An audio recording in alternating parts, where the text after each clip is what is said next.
Qeveria shqiptare ka vendosur disa afate. Mbyllja e grup kapitujve në vitin 2027 dhe antarësimi plot në vitin 2030.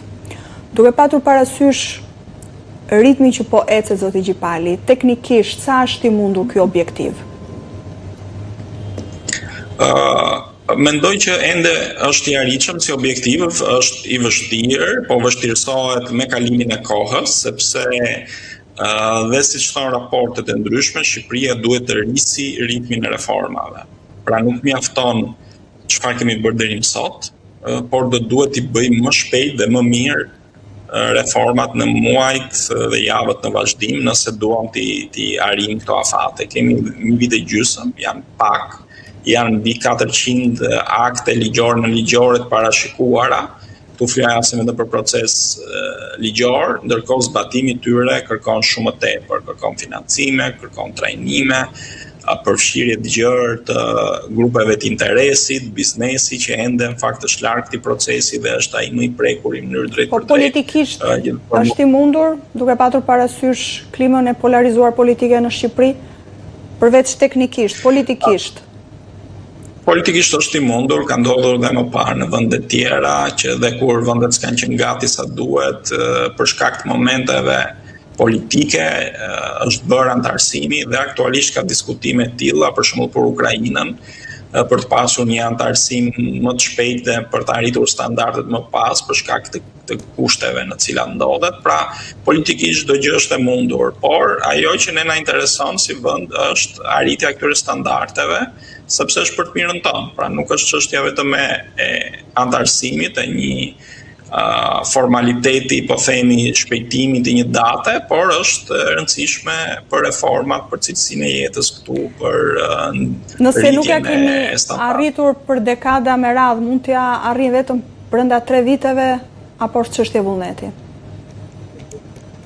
Mendoj se është çështje vullneti, sepse edhe në dekadat që kemi humbur kohë, përsëri Shqipëria ka ndërmarrë reforma, ka ekspert, ka kapacitete si në administratë publike, ashtu në sektor privat, apo akademia, apo shoqëri civile. Pra ne nuk jemi ai vendi para 20-30 viteve që dëgjonim për herë të parë për institucionet e BE-s, për mënyrën se si BE-ja funksionon. Aktualisht Shqipëria i njeh mirë dhe gjatë proceseve të viteve të fundit të integrimit, ekspertët shqiptar janë në shumë fushë, në të njëjtin nivel me ata europian.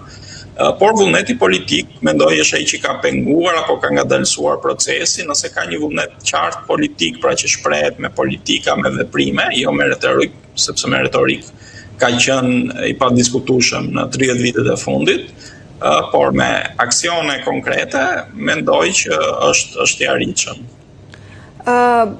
Nga pala e Bashkimit Evropian, është ky momenti i artë i zgjerimit, është sot Unioni më krahapur dhe më bujar për të pranuar vendet aspirante mes tyre dhe Ballkanit Perëndimor, duke patur parasysh situatën gjeopolitike?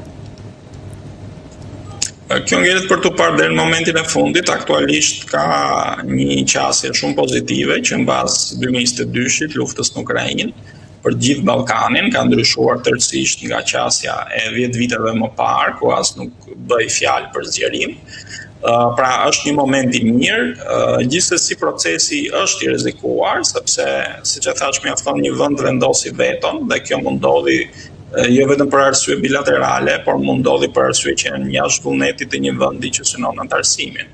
Një mazhorancë ndryshe në një vend të rëndësishëm, cila është kundër zgjerimit të Bashkimit Evropian, bën që procesi të mund të bllokohet. Prandaj ka një pasiguri të madhe që e përcjell projektin e zgjerimit. Ka vende sot skeptike në BE që larg qoftë mund t'ia vështirësonin Shqipërisë këtë rrugtim? Po vazhdimisht ka vende të cilat përgjithësi ekstremi djathtë është kundër zgjerimit dhe po të shohim është forcuar në vitet e fundit në disa vende kyçe si Gjermania apo Franca, që rrezikon të influencojë vendimarrjen. Po.